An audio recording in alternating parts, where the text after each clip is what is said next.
ইল্লাল্লাহ লা ইলাহা লা ইলাহা ইল্লাল্লাহ লা ইলাহা ইল্লাল্লাহ। হেরি কত সুন্দর মদিনা, যাইতে এই মন দিওয়ানা। হেরি কত সুন্দর মদিনা, যাইতে এই মন দিওয়ানা।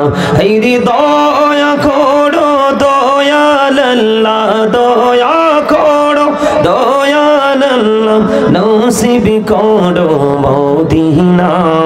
লা ইলাহা ইল্লাল্লাহ লা ইলাহা ইল্লাল্লাহ লা ইলাহা ইল্লাল্লাহ।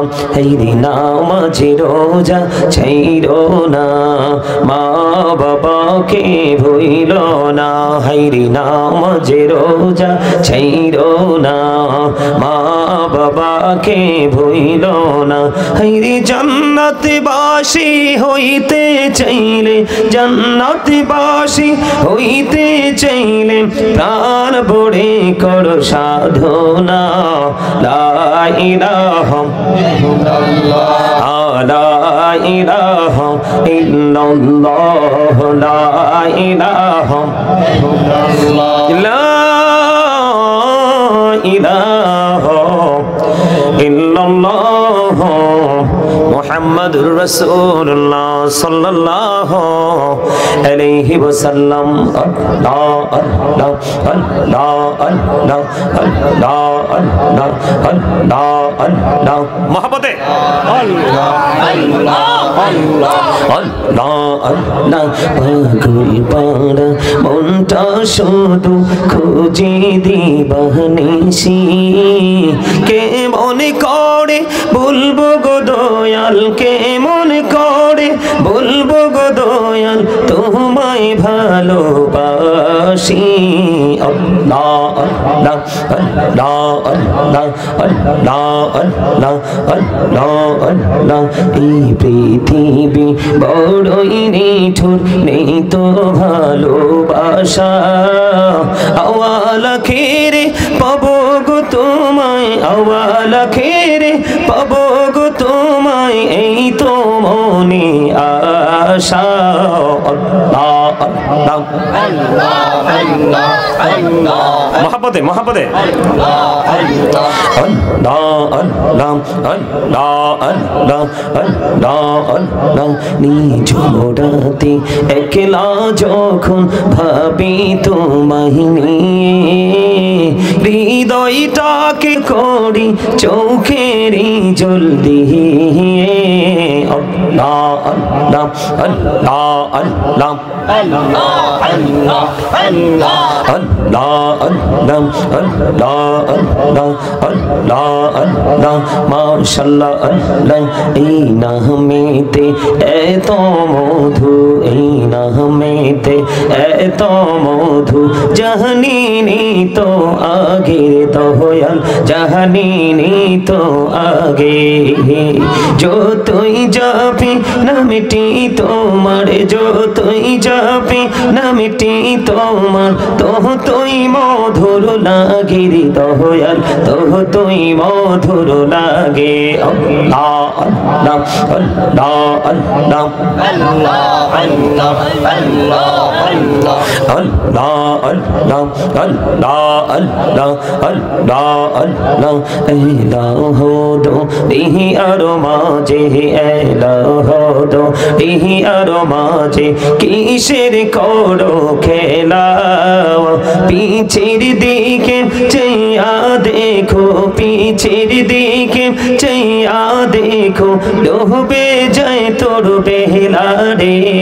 আল্লাহ আল্লাহ আল্লাহ আল্লাহ মহব্বতে আল্লাহ আল্লাহ আল্লাহ আল্লাহ আল্লাহ আল্লাহ আল্লাহ আল্লাহ আল্লাহ আল্লাহ আল্লাহ আল্লাহ জীবন বড়িয়া করছি রে গুনাহ জীবন বড়িয়া করছি রে গুনাহ ক্ষমা করে দাও রে দয়াল ক্ষমা করে দাও এই রে গুনাহ গোলে ক্ষমা করিয়া গুনাহ গোলে ক্ষমা করিয়া কবুল করি নাও রে দয়াল কবুল করি নাও আল্লাহ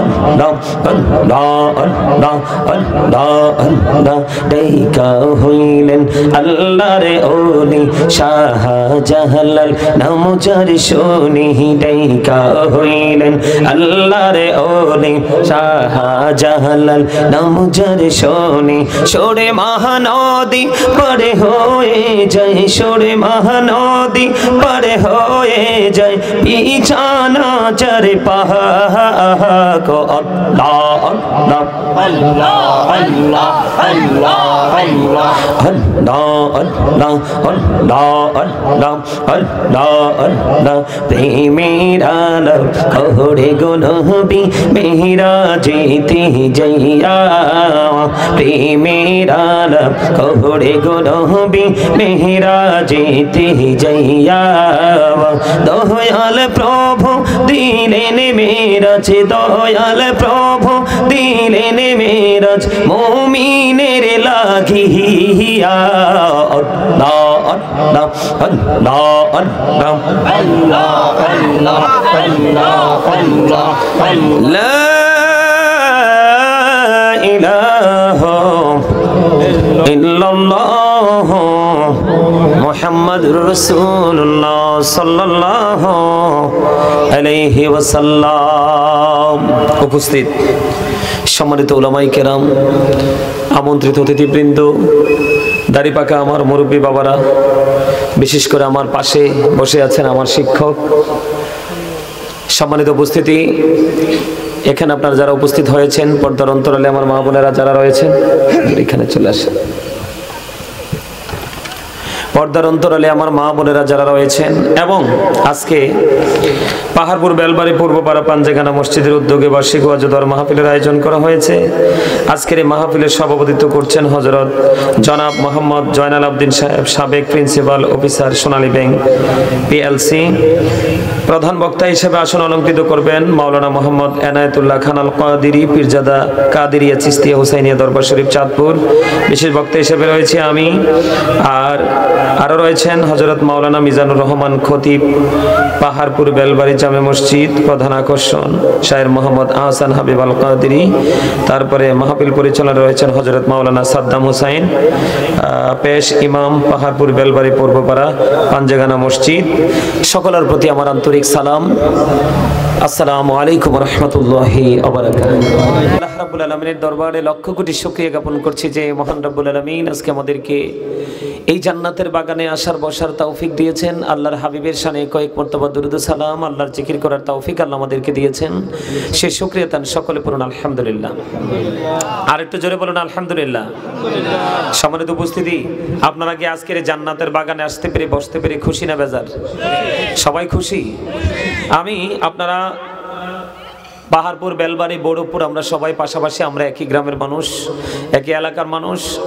আমি আপনারা যারা এই বেলবাড়ি পূর্বপাড়ার আমার ভাই বাবারা রয়েছেন তাদেরকে বিনীতভাবে অনুরোধ করছি, আসলে আপনাদেরকে বিনীতভাবে অনুরোধ করছি আপনারা সকলে জান্নাতের বাগানে চলে আসুন। আমি সকলকে বিনীতভাবে অনুরোধ করব, আজকের জন্য, আজকের এই রাতের কিছু অংশের জন্য আপনাদের কোনো কাজ আমি মনে করি রাখা প্রয়োজন নয়। আপনাদের সকল আর দুনিয়া এবং আখিরাতের প্রয়োজনে আপনারা সকলেই জান্নাতের বাগানে চলে আসুন, আমি সকলকে বিনীতভাবে অনুরোধ করব। সম্মানিত উপস্থিতি, আমি ছোট্ট একটা আয়াত তেলাওয়াত করেছি পবিত্র কালামে হাকিম থেকে। আল্লাহ রাব্বুল আলামিন ঈমানদারকে ডেকে বলেছেন, ইয়া আইয়ুহাল্লাযীনা আমানু কু আনফুসাকুম ওয়া আহলিকুম নারা। আল্লাহ রাব্বুল আলামিন ঈমানদারকে ডেকে বলেছেন, O believers, save yourself and your families from the fire. আল্লাহ রাব্বুল আলামিন ঈমানদারকে ডেকে বলেছেন, তুমি জাহান্নাম থেকে বাঁচো এবং তোমার পরিবারকে জাহান্নাম থেকে বাঁচাও। জোরে জোরে বলুন না সুবহানাল্লাহ। আরো জোরে বলুন সুবহানাল্লাহ। আরেকটু মহব্বতে সুবহানাল্লাহ। আপনারা আমরা যারা এখানে জান্নাতের বাগানে এসেছি, আমরা সকলের জন্য জান্নাতি খাবার হলো আজকের সুবহানাল্লাহ। রাসূল বলেছেন, তোমরা যখন জান্নাতের বাগানে আসো তখন তোমরা জান্নাতের বাগান থেকে জান্নাতি ফল খেয়ে নিও। এই ফলের মধ্যে একটা হলো সুবহানাল্লাহ। কি? আপনাদেরকে মন দিয়ে শুনতে হবে কথা। তা আমরা আজকে কোথায় আসছি? জান্নাতের বাগানে মেহমান হয়ে এসেছি। এখানে কিন্তু আমাদের জন্য খাবারের ব্যবস্থা আছে রাতের, সেটা হলো ডিনার। আলহামদুলিল্লাহ বলেন না। আপনি ভাত খান, চা খান, কফি খান, যেটাই খান, খাওয়ার পরে কিন্তু দেহের প্রশান্তি আসে। আসে কি আসে না? দেহের খোরাক। প্রত্যেকটা পার্সন কিন্তু ডবল পার্সন। প্রত্যেকটা পার্সন কি? কথা বলতে হবে। প্রত্যেকটা লোক কি?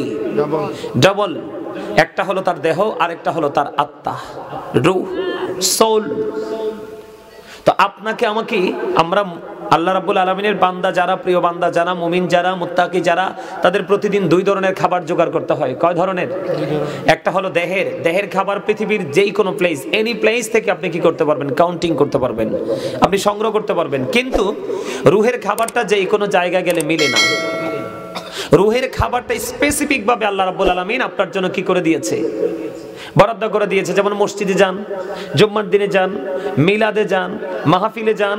আবার আপনি যখন পার্সোনালি আপনি যখন কাজ করবেন, ইবাদত করবেন, সেটাও কিন্তু আপনার রুহের খাবার। কারণ বুখারী শরীফের মধ্যে এসেছে, আল্লাহ রাসূল বলেছেন যে আল্লাহকে যারা একা একা স্মরণ করে, আল্লাহ তাকে একা একাই স্মরণ করে। সুবহানাল্লাহ। সুবহানাল্লাহ বলেন না কেন? আপনারা কি আমার কথা বুঝেন না? মানে আপনি কি, আমরা কি একা একা আল্লাহকে ডাকি না? আল্লাহকে যখন আপনি একা একা ডাকেন, আল্লাহ রাব্বুল আলামিন আপনাকে একা একা ডাকবে। আপনি যখন আল্লাহকে ডাকতে ডাকতে 1 বিঘা পরিমাণ এগিয়ে যাবেন, আল্লাহ আপনার দিকে 1 গজ পরিমাণ এগিয়ে আসবে। সুবহানাল্লাহ। আপনি যখন 1 হাত পরিমাণ যাবেন, আপনার দিকে 2 হাত পরিমাণ এগিয়ে আসবে। আপনি যখন হেঁটে হেঁটে আসবেন, আপনার দিকে আল্লাহ দৌড়ে আসবে।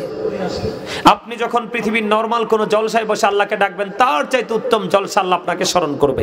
জোরে বলেন না সুবহানাল্লাহ। আর জোরে বলেন সুবহানাল্লাহ। আল্লাহ রাব্বুল আলামিন বলেছেন, ফাযকুরুনি আযকুরুকুম। আল্লাহ বলেছেন, remember me then I will remember you. তোমরা আমাকে স্মরণ করো, আমি তোমাদেরকে স্মরণ করব। জোরে জোরে কন্না সুবহানাল্লাহ। এখন স্মরণ করতে হলে আপনাকে একটা জায়গায় আসতে হবে। কোন জায়গায়?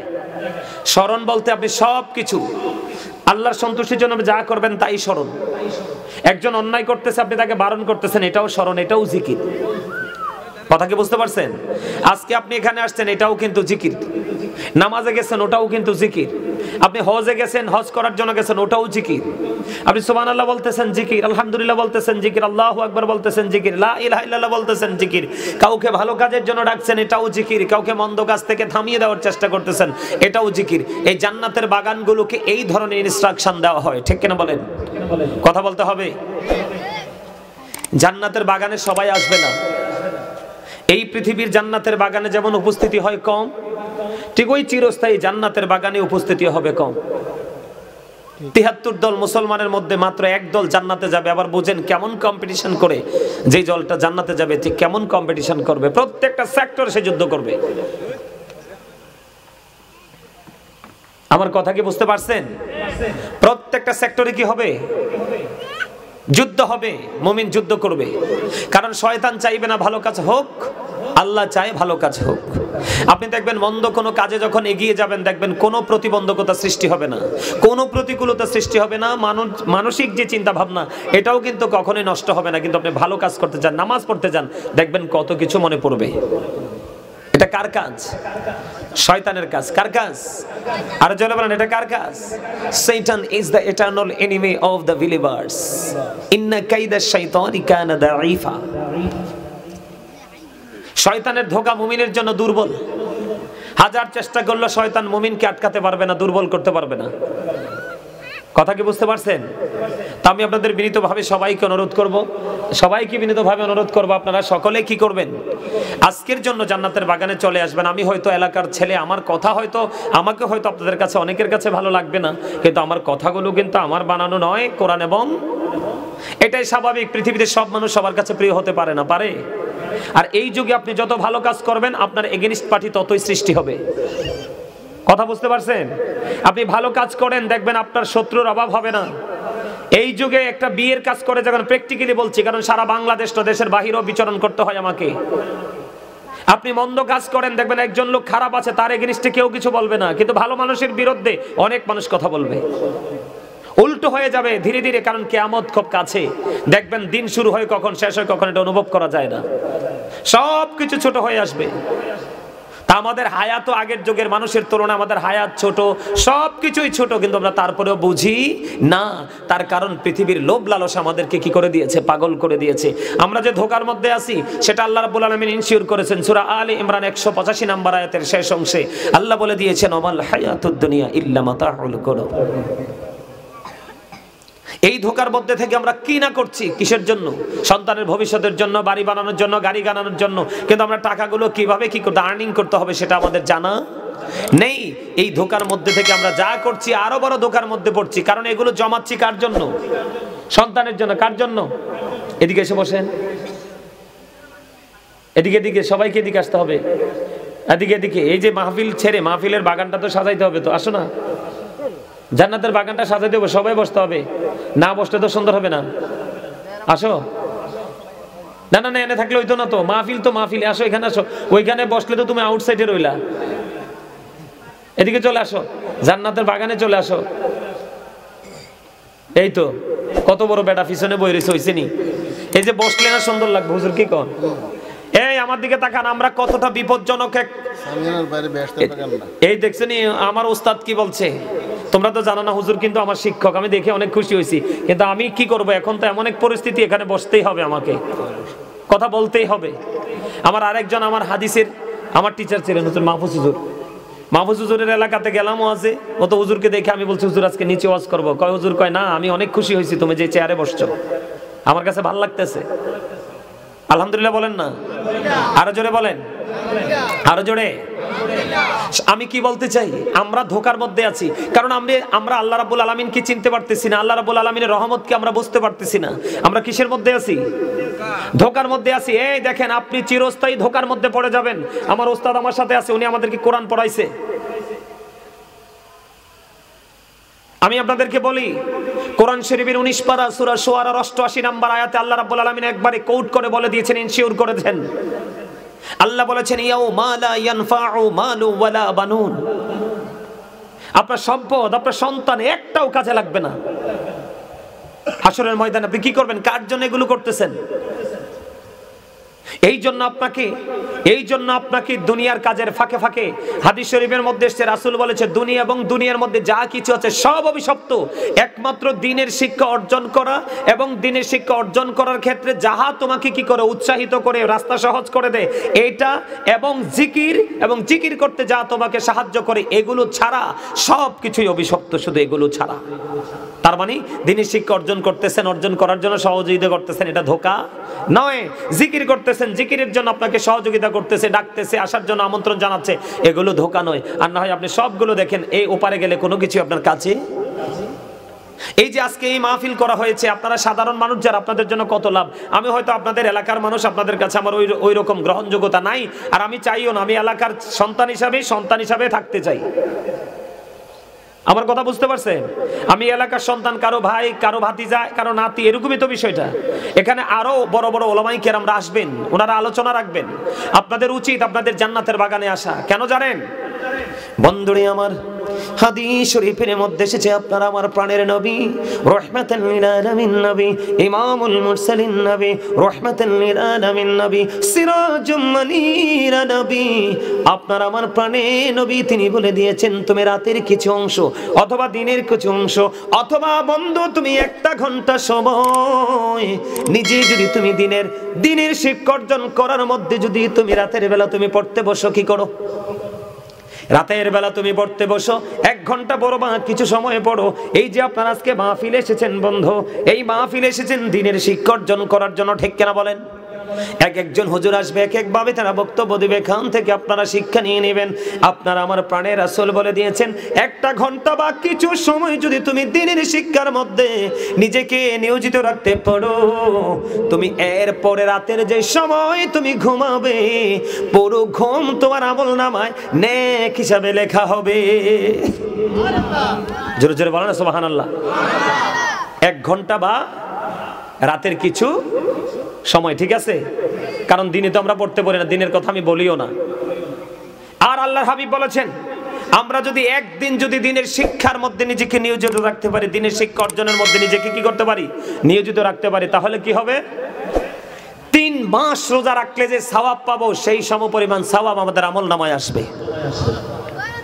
তাহলে দিনের শিক্ষা অর্জন করার জন্য এই জলসাগুলোতে যাওয়ার দরকার কিনা? আপনারা তো দিনের দুনিয়ার কাজ নিয়ে ব্যস্ত থাকেন কিনা? থাকেন না? দিনের কাজ নিয়ে ব্যস্ত থাকেন। তাহলে এই কাজ ফাঁকি দিয়ে আমাদেরকে এই গুরুত্বপূর্ণ সময়, যেমন আপনাদের আজকে সবারই কাজ আছে, কিন্তু আজকের এই দিনটা সবাই মিলে ঈদের মতো করে উদযাপন করাটা উচিত কিনা বলেন? আরো জোরে বলেন না, উচিত কিনা?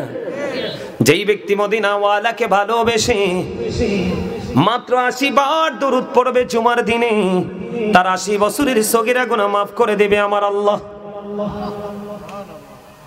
দাইলামি শরীফের মধ্যে এসেছে হাদিস, খানা হাদিসের রাবী হলেন হযরতে আনাস রাদিয়াল্লাহু তাআলা। আমার নবী, আপনার নবী, দু জাহানের বাদশা নবী, রাহমাতাল লিল আলামিন, তিনি বন্ধু বলে দিয়েছেন, কেউ যদি রাসূলকে ভালোবাসিয়া প্রতিদিন মাত্র 1000 বার যদি দরুদ পড়তে পারো, জান্নাত না দেখা পর্যন্ত তোমার মরণ হবে না। এত আস্তে সুবহানাল্লাহ। আমরা যারা জান্নাতের বাগানে আসছি, জান্নাতের বাগানের ফল আমাদের জন্য রুহের খাবার হলো জান্নাতের বাগানে এসে সুবহানাল্লাহ বলা, এটা রাসূল বলেছে। এই যে আমি জিকির করলাম, জিকিরের সময় করেছেন জিকির, যারাই করেছেন। কিছু লোক কথা বলেছেন জিকির কত, জিকির করা ফরজ। জিকির করা কি ফরজ? যারা জিকির করে তারা জিন্দা, যারা জিকির করে না তারা মুর্দা। জিকির ইজ দ্য হার্ট মেডিসিন। সায়েন্টিফিকদের বক্তব্য, জিকির হলো হার্টের ওষুধ। জিকির কি?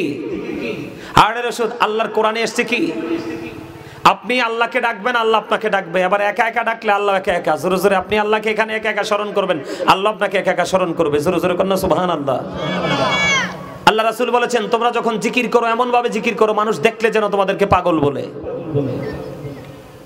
আমরা যেই কোনো ময়লা পরিষ্কার করার জন্য, যেমন ধরেন এক্সাম্পল, এই যে টিস্যুটা আমি হাতে নিলাম, এখানে সামনে যেটা আছে, এখানে ধরেন আমার মাইক্রোফোনে ময়লা আছে, আমি কি করলাম, এটাকে মুছে ফেলে দিলাম, তার মানে ময়লাটা ক্লিন করে নিলাম, পরিষ্কার করে নিলাম, ঠিক কিনা? ঠিক তেমনি ভাবে মানুষের চিরশত্রু হলো শয়তান। শয়তানি ওসওয়াসার কারণে মানুষের মনের ঘরে কি জাগে, ময়লা জন্ম হয়। এই ময়লাগুলো দূর করার উপকরণ হলো মাওলার জিকির। সুবহানাল্লাহ বলেন না? জিকির কিভাবে করবেন? ইয়া আইয়ুহাল্লাযীনা আমানু যকুরুল্লাহা যিকরান কাসীরা ওয়াসাব্বিহুহু বুকরাতাও ওয়াসীলা। আল্লাহ ঈমানদারদেরকে ডেকে বলেছেন, বেশি বেশি করে তোমরা আল্লাহর জিকির করো, সকাল টু সন্ধ্যা আল্লাহর পবিত্রতা ঘোষণা করো। জোরে জোরে সুবহানাল্লাহ। হুজুর কেমন করে জিকির করব? ফাযকুরুল্লাহা কিয়ামান, দাঁড়িয়ে দাঁড়িয়ে জিকির করো, কুউদান, বসে বসে জিকির করো, আলা সুনুবিকুম, শুয়ে শুয়ে জিকির করো, বসে করো, দাঁড়িয়ে করো, যেভাবে করো শুয়ে শুয়ে করো, জিকির করতে হবে। কারণ জিকির বন্ধ করা যাবে না, জিকির করা ফরজ। এটা জিকিরের জলসা কিনা? এখানে উলামায়ে কেরাম আসবে কিনা? বড় বড় যেমন আমার উস্তাদ আমার পাশে এসে বসেছেন, ওনার পদধূলি লেগেছে। হক্কানি কোন আলেমের সাথে যদি বন্ধু তোমরা প্রেম করতে পারো, তাহলে তোমাদের জীবন কি হয়ে যাবে? ধন্য হয়ে যাবে। লাইফ স্টাইল তোমার চেঞ্জ হয়ে যাবে। এখানে 2 ধরনের নিয়ামত। কোন এলাকায় যদি কোন হক্কানি আলেমের কদম লাগে, ওই আলেমের কদমের ছোঁয়ায় আল্লাহ রাব্বুল আলামিন ওই এলাকাবাসীর, গ্রামবাসীর কবর আযাব কমপক্ষে 40 দিন পর্যন্ত বন্ধ রাখে। হুজুর ঠিক কিনা? তাইলে উনি আমার উস্তাদ, উনি সিনিয়র মানুষ, আপনারা সবাই জানেন, আমাদের ফকির বাজার আলিয়া মাদ্রাসার সিনিয়র শিক্ষক, ঠিক কিনা বলেন? ওনার মর্যাদা আছে না নাই? ওনার দাম আজকে আমি অনেক খুশি হয়েছে, আমার দুইজন টিচার পেয়েছি এখানে এসে। হুজুরের সাথে বাসায় দেখা হয়েছে, হুজুর যে আসছে আমি জানি না, অনেক বেশি খুশি হয়েছি বন্ধু, অনেক বেশি খুশি হয়েছে। তার কারণ হলো পৃথিবীর বুকে যতগুলো মানুষ আছে, পৃথিবীর বুকে যত মানুষ আছে, সকল মানুষের মধ্যে বন্ধু আল্লাহকে যারা সত্যিকারের ভয় করে তারা হলো হক্কানি আলেমরা। জোরে জোরে সুবহানাল্লাহ। আপনারা আমি আসছি, আমার কাছে আসেন নাই হয়তো গ্রামের ছেলে বলে, আমি রাগ করব না, দুঃখ পাবো না। আমাকে দাওয়াত দিয়েছেন, আমি এতেই মহা খুশি। মানুষ গ্রামের দাওয়াত অনেকে পায়ও না, কথা বলেন না কেন? আমাকে আমাদের এই পাশের গ্রাম বেলবাড়ি পূর্বপাড়ার মানুষ আমাকে দাওয়াত দিয়েছে, আমি মহা খুশি।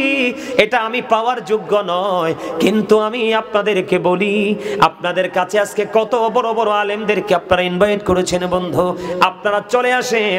আপনারা যদি না আসেন আলেমরা এসে কষ্ট পেয়ে যাবে, এই কষ্ট আপনাদের জন্য উল্টা রিঅ্যাকশন হবে, ঠিক কিনা বলেন? কারণ আলেমদের মর্যাদা কেন এত বেশি? আমার আল্লাহ বলেছেন ইন্নামা ইয়াখশাল্লাহা মিন ইবাদিহিল উলামা। এই পৃথিবীর বুকে যতগুলো মানুষ আছে আপনারা সবাই আমার দিকে খেয়াল করেন।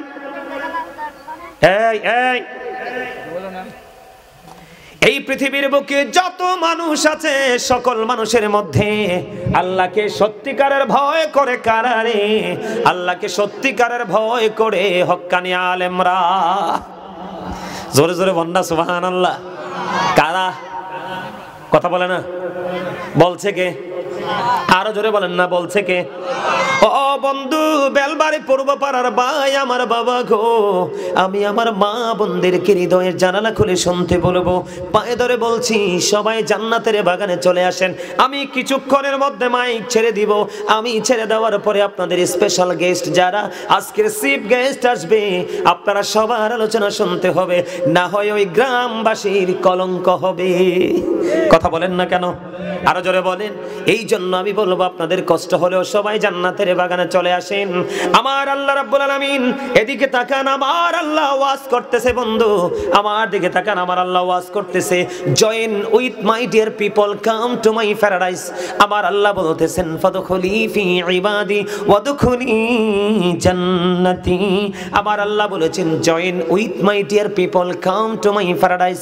আমার আল্লাহ বলেছেন আমার প্রিয় লোকেদের সাথে যুক্ত হও, ওয়াদখুলি জান্নাতি, কাম টু মাই প্যারাডাইস, আমার জান্নাতে চলে আসো। তাহলে সাধারণ মানুষ যারা, অতি সাধারণ মানুষ যারা, তাদের জান্নাতে যাওয়ার দলিল হয়ে গেল হক্কানি আলেমদের সাথে প্রেম, হক্কানি আলেমদের সাথে মহব্বত। ও বন্ধু, আপনি যদি হৃদয় উজাড় করে কোন হক্কানি আলেম বা হক্কানি কোন আল্লাহর ওলিকে ভালোবাসতে পারেন, এই দুনিয়াটা আপনার যেমনই যাবে কিন্তু ওপারটা আপনার হয়ে যাবে অত্যন্ত মধুময়। কারণ বন্ধু হক্কানি আল্লাহর ওলিদের কোনো ভয় নেই, তাদের কোনো দুঃখ নেই, তাদের কোনো টেনশন নেই, তারা পরকালেও চ্যাম্পিয়ন। কথা বলে না কেন? এটা আমার কথা নয়, আল্লাহর কথা। এই জন্য আমি আপনাদেরকে বলছি বন্ধু, কিছু কিছু সময় স্পেশাল ভাবে আল্লাহর জন্য বরাদ্দ রেখে দেন, তাহলে আপনি আল্লাহর জন্য যখন সময় দিবেন আপনার দুনিয়ার সময়গুলো পর্যন্ত নিয়ামতে রূপান্তরিত হয়ে যাবে। কথা বলে না কেন? হবে কি হবে না? আমি আইসা দেখলাম আপনাদের মসজিদের অবস্থা ভালো না, কি না? আপনাদের মসজিদের অবস্থা ভালো না। আমার মসজিদ হয়তো আমার শক্ত হাত থাকার কারণে অনেক প্রতিকূলতা মোকাবেলা করে মসজিদটা হয়তো আল্লাহ করিয়েছে, আমি একটু গোলামি করেছি, আল্লাহর ঘর হয়ে গেছে। আপনাদের মসজিদের অবস্থা ভালো না, ফিলারগুলো দাঁড় করিয়ে রেখেছেন। ও বন্ধু, আমি আপনাদেরকে এই জন্য বলবো সবাইকে জান্নাতের বাগানে চলে আসতে হবে। 10-এর লাঠি 1-এর বোঝা। আপনি বিন্দু বিন্দু জলকণায় সাগর হয়ে যায়, বিন্দু বিন্দু বালুকণায় পাহাড় পর্বত হয়ে যায়, ঠিক কিনা বলেন?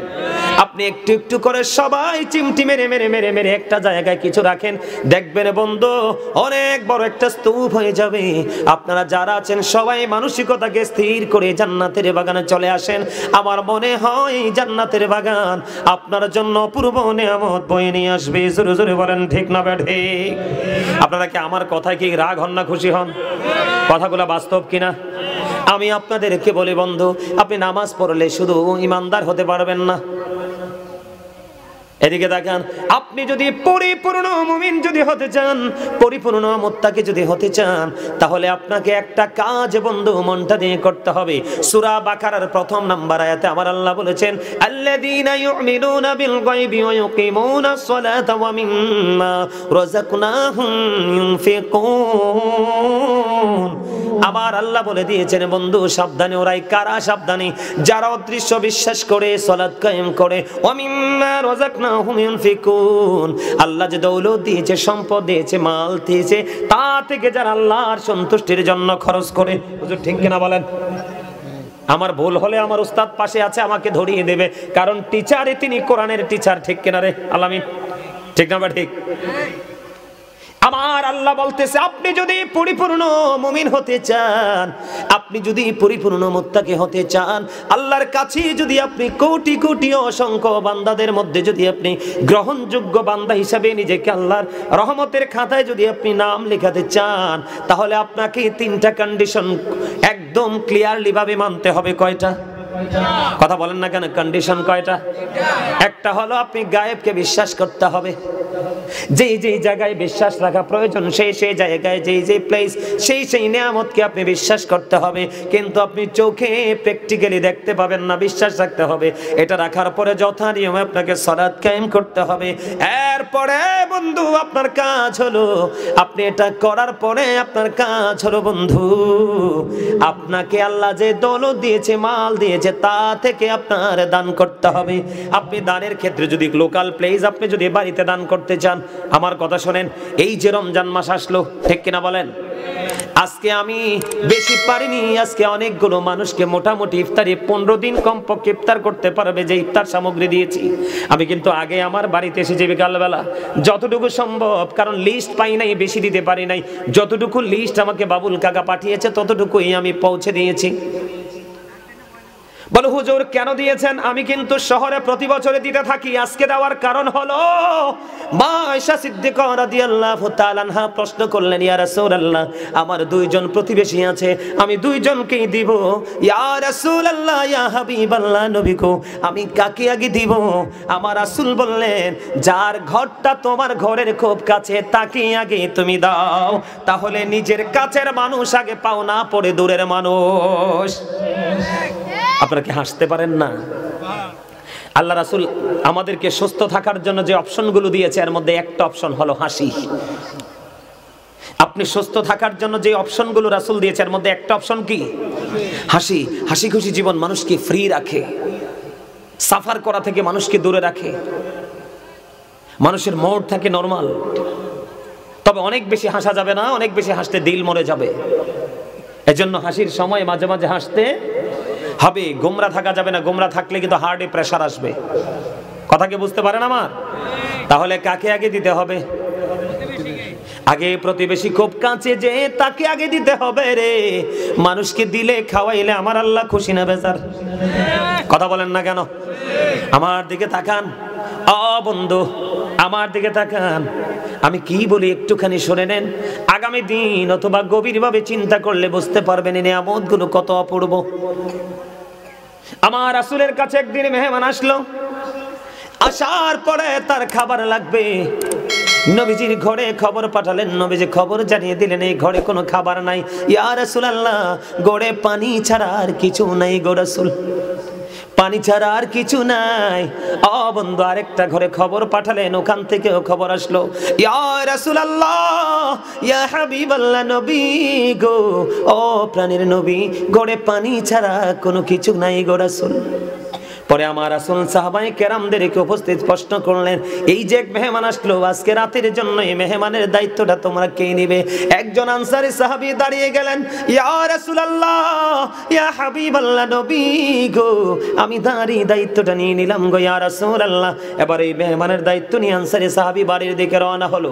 বাড়িতে চলে গেলেন, যাওয়ার পরে বিবিকে প্রশ্ন করলেন, বিবি রে, ঘরে কোনো খাবার আসেনি?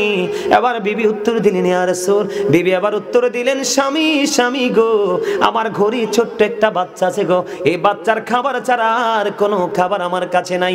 এবার স্বামী বললেন, ওগো বিবি, এবার তুমি কাজ করো, সন্ধ্যা যখন হবে তুমি প্রদীপ নিভিয়ে দিয়ে বাচ্চাটাকে কৌশল করে ঘুম পাড়াইয়া দিও, এই খাবারটা আজকের জন্য রেখে দিও, কারণ আমি আমার রাসূলের কাছ থেকে মেহমান নিয়ে আসছি, তাকে আজকে আপ্যায়ন করতে হবে, খাওয়াতে হবে।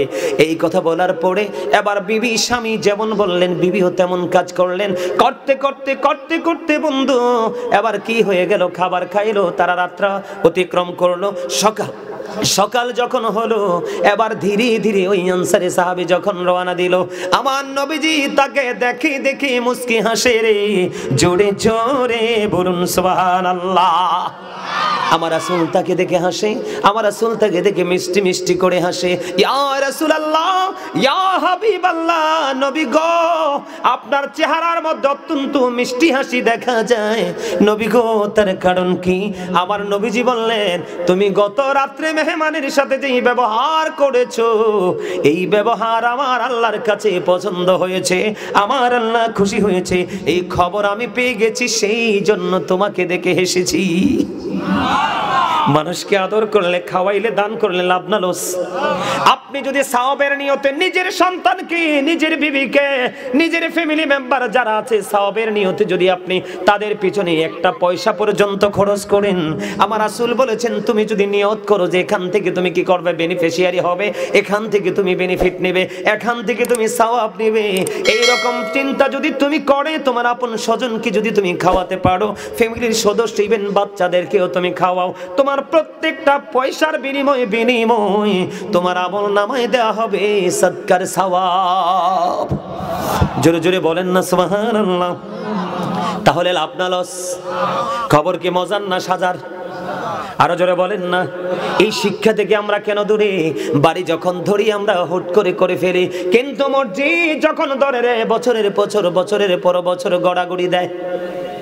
কথা বলেন না কেন? মাদ্রাসা, মসজিদ, ও বন্ধু, তোমার কাল কিয়ামতের দিন তোমার ইমাম সাহেবের সাক্ষী হয়তো বা তোমার জন্য বড় ওসিলা হয়ে জান্নাতের দলিল হয়ে যাবে। তুমি তোমার ইমাম সাহেবকে খাওয়াতে পারো না, তুমি তোমার ইমাম সাহেবের হাদিয়াটা তুমি দিতে পারো না, তাহলে তুমি কি করলে? তুমি কি মনে করেছো তুমি নিজের আধিপত্য বিস্তার করে জীবন যাপন করার জন্য এসেছো? না না না, তোমাকে আল্লাহ কন্ডিশন দিয়েছে, এই কন্ডিশনের মধ্যে থেকে তোমাকে জীবন যাপন করতে হবে, তাহলে দুনিয়া এবং আখিরাত দুটোই হবে তোমার জন্য নিয়ামত। ঠিক কিনা বলেন? আরো জোরে। আমার কথা কি বুঝতে আপনাদের অসুবিধা হয়? অসুবিধা হয়? কথাগুলো খারাপ লাগে? আরো জোরে বলেন। এই দান করার দরকার আছে না নাই? দান, সবচেয়ে উত্তম দান হলো বন্ধু আল্লাহর ঘর বাইতুল্লাহতে দান করা। বিশ্বাস করেন আমি এখনো পর্যন্ত অন্যের ভাষায় বাড়া থাকি, এখনো পর্যন্ত আমি অন্যের বাসায় ভাড়া থাকি বন্ধু। আমার মসজিদে প্রায় 48 থেকে 49 লক্ষ টাকা গেছে আমার মসজিদটা যখন আমি করেছি। বন্ধুরে আমার, চট্টগ্রাম থেকে আমার এক ভক্ত ফোন দিয়ে বলেছিলেন, হুজুর আমি জানি আপনি আপনার বাড়ি নাই, গ্রামের বাড়ি ছেড়ে এসেছেন, কিন্তু মসজিদ ধরেছেন কেন?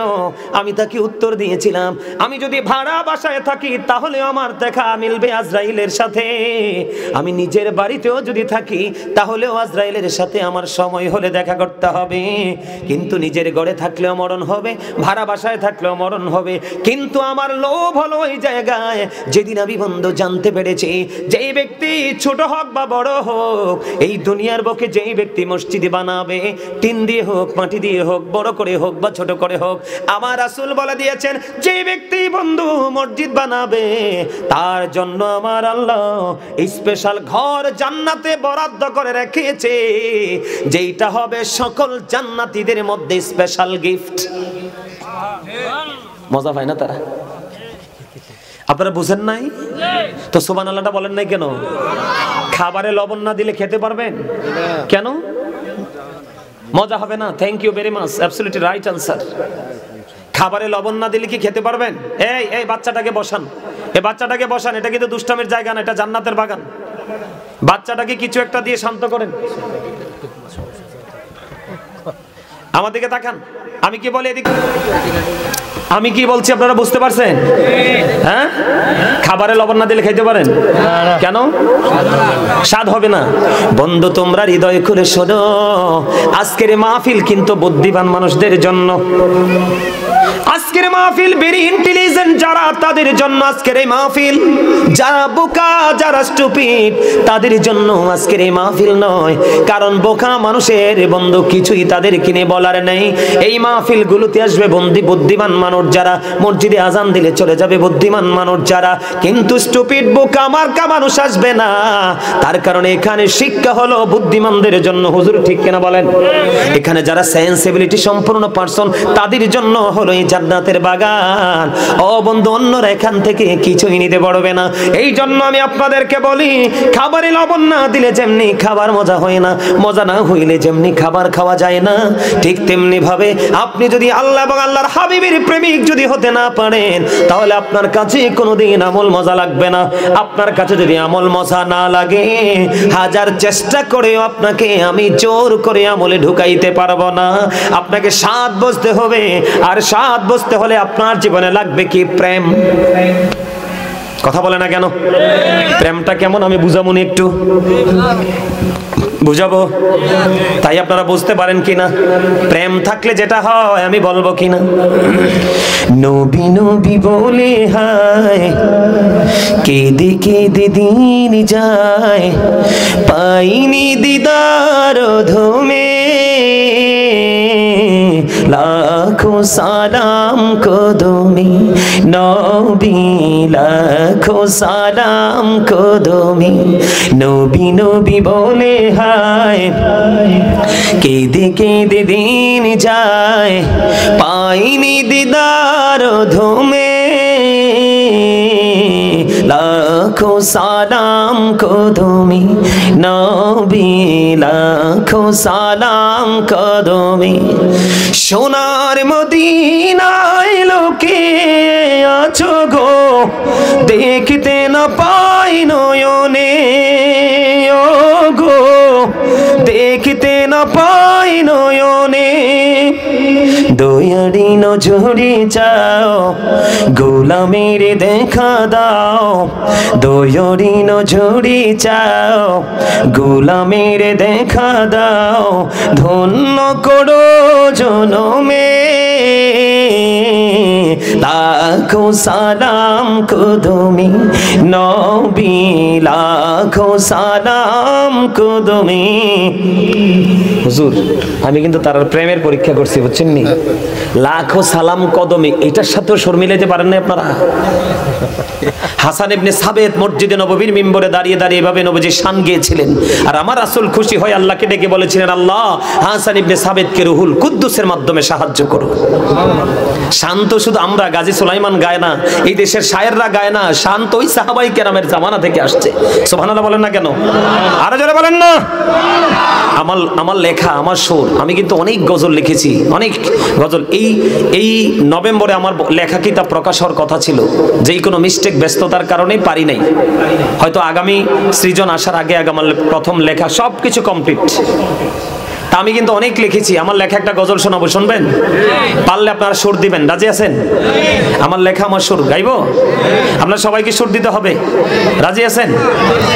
ওগো নবীজি কেমন করে বলো তোমায় দেখি, ওগো নবীজি কেমন করে বলো তোমায় দেখি, আছো তুমি ওই মদিনায়, আছো তুমি ওই মদিনায়, সঙ্গে নিয়ে দুই প্রেমিক সাথী, কেমন করে বলো তোমায় দেখি। বলেন ওগো নবীজি কেমন করে বলো তোমায় দেখি, দেখার আশা আমার মনে পুষে রেখেছি যতন করে। বলেন দেখার আশা আমার মনে পুষে রেখেছি আপন করে, পাই যদি গো নবী তোমার দিদার, পাই যদি গো নবী তোমার দিদার, শীতল হবে মোর দুটি আঁখি। কেমন করে বলো তোমায় দেখে, বলেন ওগো নবীজি, কেমন করে বলো তোমায় দেখে। মারহাবা, আর জোরে বলেন মারহাবা। আমি কিন্তু সময়ের বেশি দিতে পারবো না কাকা, 9টার উপরে বেজে গেছে। আমি 9টা ছেড়ে দেওয়ার কথা ছিল, কিন্তু মানুষ এসে নাই, এই জন্য আমি আরেকটু ইয়ে করছি। আলহামদুলিল্লাহ বলেন আরো জোরে, আরো মহাব্বতে। ওমা আলহামদুলিল্লাহ বলবেন না? আরে আপনাকে আল্লাহ এত সুন্দর করে বানাইছে, আপনি তো নিজের পরিচয় নিজে জানেন না, এই জন্য আলহামদুলিল্লাহ বলতে পারেন না। আল্লাহ রাব্বুল আলামিন কোরআন শরীফের 30 পারা সূরা 3 এর মধ্যে আল্লাহ বলেছেন, লাকাদ খালাকনাল ইনসানা ফি ইহসানি তাকওয়িম। আল্লাহ রাব্বুল আলামিন আপনার আমার কাছে পৃথিবী সুন্দর, আল্লাহ ডেকে ডেকে বলে বান্দা আমার কাছে সবচেয়ে সুন্দর তোমরা। তার মানে আল্লাহ রাব্বুল আলামিন আসমান, জমিন, চন্দ্র, সূর্য সকল সৃষ্টির মধ্যে অপূর্ব সুন্দর করে আপনাকে আমাকে সৃষ্টি করেছে। হুজুর ঠিক কিনা বলেন? যেটাকে ইংলিশে বলা হয় বিউটিফুল শেপ। আপনার গঠন প্রণালী এত সুন্দর, পৃথিবীর সকল কিছু আল্লাহ সব স্রষ্টার সকল সৃষ্টির মধ্যে আপনার গঠন অনেক সুন্দর। এটা আল্লাহ ওয়াজ করতেছে কে? আরো জুড়ে।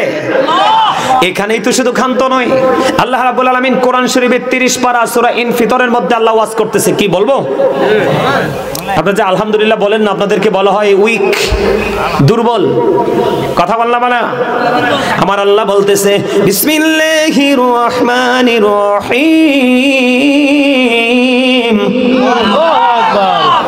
লবণ সারা খাবারের মতো হইছে, মজা নাই।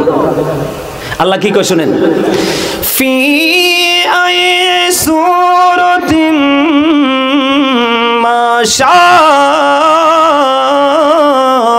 রাক্কাবাক। এতক্ষণ আল্লাহ মাত্র 25% আসছে, এটা 100% হইতেইব। আমি চলে গেলেও হোক, এটা হইতেইব। আল্লাহ রাব্বুল আলামিন কি বলতেছে জানেন? আল্লাহ আপনাকে, আমাকে, মানুষকে আল্লাহর ইচ্ছে মতো করে বানাইছে। আল্লাহ ক্রিয়েটেড দ্য মাইন্ড, আল্লাহর মন মতো করে আপনাকে আমাকে বানিয়েছে। আল্লাহ রাব্বুল আলামিন আপনাকে আমাকে আল্লাহর মন মতো করে বানিয়ে আল্লাহ রাব্বুল আলামিন আপনাকে আমাকে সুন্দর রাখার জন্য আল্লাহ একটা রাস্তা ওপেনিং করে দিয়েছে, সেটার নাম হলো ইন্নাদ দীনা ইনদাল্লাহিল ইসলাম। আপনাকে আমাকে পরিপূর্ণ রাখার জন্য কি করেছেন আল্লাহ রাব্বুল আলামিন? সুন্দর একটা রাস্তা করে দিয়েছেন। আর এই সুন্দর রাস্তাটাতে আপনি চলতে পারলে কি হবে? Islam is not only a religion but also complete code of life. পরিপূর্ণ এবং পূর্ণাঙ্গ জীবন ব্যবস্থা ইসলামটার মধ্যেই আছে। এখন আমরা সেই পথে নাই বলেই কিন্তু আজকে আমাদের এই অবস্থা, ঠিক কিনা বলেন? আমরা এই অবস্থায় না, এই পথে হাঁটি না বলে আজকে আমাদের অবস্থা খুব খারাপ, ঠিক কিনা বলেন? আপনারা কি মনে করছেন পৃথিবীতে যদি কেউ জান্নাতের ঘর বানায়, আল্লাহর ঘর জান্নাত মসজিদ বানায়, কি বানায়? কি বানায়? তাহলে তার জন্য জান্নাতে স্পেশাল ঘর বরাদ্দ, এটা রাসূল বলেছে, হাদিস শরীফের মধ্যে এসেছে। তাহলে এই নিয়ামত কি হাতছাড়া করা যায়? আরো জোরে বলেন, যায়? এই নিয়ামত হাতছাড়া করা যায় না। দেখবেন আমরা নিজের ছেলের ক্ষেত্রে, মেয়ের ক্ষেত্রে, সন্তানের ক্ষেত্রে আমরা কত রকমের কত কিছু করি না? নিজের জীবনকে পর্যন্ত বাজি রাখি কিনা? আপনার গত কয়েকদিন আগে, গত পরশু দিন আমি টিভিতে একটা খবর দেখলাম। খবরটা হলো এরকম যে আপনার খবরটা হলো এরকম, বাবা ছেলেকে ইটালি পাঠাইছে। দালাল বলছে যে সরাসরি ইতালিতে নিয়ে যাবে, কিন্তু ওকে ইতালি না নিয়ে ছোট্ট একটা যে কোনো লিবিয়া না কোন দেশে জানি নিয়ে পৌঁছাই দিছে। কি বলছে বুঝতে পারছেন? তো ওখানে যখন নিয়ে পৌঁছাই দিল, দেওয়ার পরে তাকে আটকে দিয়েছে। আটকে দেওয়ার পরে বাবার কাছে টাকা দাবি করছে। বাবার সর্বোচ্চটা দিয়ে সন্তানের জন্য টাকা বাজেট দিছে। কথা কি বুঝতে পারছেন? সর্বোচ্চটা দিয়ে বাজেট দিছে। এখন বাজেট যে দিল, এখন যে জিম্মি করছে ছেলেকে মেরেই ফেলবে। এখন কি করবে? পরে বাবা, আমি আপনাদেরকে বোঝানোর জন্য বলছি, বাবাকে বলছে তোমার ভিটাটা লিখে দাও। তার মানে আগে থেকে তার কৌশলী উদ্দেশ্য ছিল, কি করো? ভিটাটা লিখে দাও। পরে সন্তানকে, কাকা উপরে চলে আসেন, তুমি ওইটাতে চলে যাও, কাকারে দিক দিয়ে দাও। কাকা এসে বলেন। পরে দেখেন সন্তানকে বাঁচানোর জন্য নিজের ভিটাটা পর্যন্ত কি দিয়ে দিয়েছে, দালালকে দিয়ে দিয়েছে। তাইলে এটা বাবার পক্ষ থেকে কি অনেক বড় ত্যাগ না? কথা বলেন না, ত্যাগ কি না? ত্যাগ সন্তানের জন্য করছে, কিন্তু এই সন্তানই তো আপনার কাজে লাগবে না। কোরআন শরীফের 19 পারা সূরা শুআরাতে আর 88 নম্বর আয়াতে আল্লাহ বলছে। আব্দুল্লাহ ইবনে মাসউদ রাদিয়াল্লাহু তাআলা আনহু থেকে হাদিস কানা বর্ণিত, আমার নবী সাহাবায়ে কেরামদেরকে একদিন বললেন, তোমাদের মধ্যে এমন কি কেউ আছো যে নিজের সম্পদের চাইতে ওয়ারিসের সম্পদ বেশি পছন্দ করো? সাহাবায়ে কেরাম এবার উত্তর দিলেন, ইয়া রাসূলুল্লাহ, ইয়া হাবিবাল্লাহ, নবী গো, ও প্রাণের নবী, আমাদের মধ্যে এমন কেউ নাই গো যে নিজের সম্পদের চাইতে ওয়ারিসের সম্পদ বেশি পছন্দ করে। এবার আমার রাসূল জানিয়ে দিলেন কোনটা নিজের সম্পদ আর কোনটা ওয়ারিসের সম্পদ। আমার রাসূল বললেন, ইন্তেকাল করার আগে আল্লাহর সন্তুষ্টির জন্য তোমরা যা দান করে যাও, এই সবগুলো হলো তোমার নিজের সম্পদ। কথা বুঝতে পারেননি? রাসূল বলতেছে, আপনি মসজিদে দেন, মাদ্রাসায় দেন, এতিমকে দেন, রাস্তায় দেন, জন উন্নয়নমূলক কাজে দেন, জনস্বার্থের জন্য দিয়ে দেন কুরবানি, উদ্দেশ্য থাকবে আল্লাহর সন্তুষ্টির জন্য। তবে সবচেয়ে উত্তম হলো আল্লাহর ঘর জান্নাতের বাগানে দেওয়া। আমার রাসূল বলেছেন, তুমি ইন্তেকাল করার আগে যা দান করে যাও, এগুলো সব হলো তোমার সম্পদ। আর যা তুমি রেখে যাবে, যদিও তোমার উপার্জিত সম্পদ, টাকা পয়সা, ধন দৌলত, বাড়ি গাড়ি, এই সবগুলো তোমার ওয়ারিসের সম্পদ। কার সম্পদ? তোমার ওয়ারিসের সম্পদ। ও বন্ধু, তোমার ওয়ারিসের সম্পদ। কে বলেছে? আমার রাসূল বলেছে। তার মানে আপনি বাড়ি ঘর, টাকা পয়সা, ধন দৌলত, আপনি যা কিছু রেখে যাবেন, এগুলো সব হলো, এইগুলো সব হলো আপনার ওয়ারিসের সম্পদ। আর যা আপনি আগে মৃত্যুবরণ করার আগে দান করে যাবেন, এগুলো সব হলো আপনার আপন সম্পদ। তাহলে প্রত্যেকের সচেতন থাকা উচিত। আসার যদিও সিরিয়াল আছে, যাওয়ার কোনো সিরিয়াল। এই জন্য আপনাকে তৌফিক অনুযায়ী প্রয়োজনে একটা খেজুর হলেও দান করে যান। কি করে যান? গরুর বাচ্চা পাললে যেমন বড় হয়, মা হয়, বাচ্চা দিয়ে দিয়ে পুরো গোয়ালটা পরিপূর্ণ করে দেয়, ঠিক আপনি যদি আজকে এই পৃথিবীর বুকে আল্লাহর সন্তুষ্টির জন্য যদি 1 টাকা দান করে যান, ওই গরুর বাচ্চা বড় হয়ে যেমনি পুরো গোয়াল ঘরটা আপনার পূর্ণ করে দিল, ঠিক কাল হাসরের ময়দানে পাহাড় পরিমাণ রূপে আপনি পাবেন। জোরে জোরে কন্যা সুবহানাল্লাহ, আলহামদুলিল্লাহ বলেন। আরো জোরে, আরেকটু মহব্বতে। এই জন্য বলতেছি, এই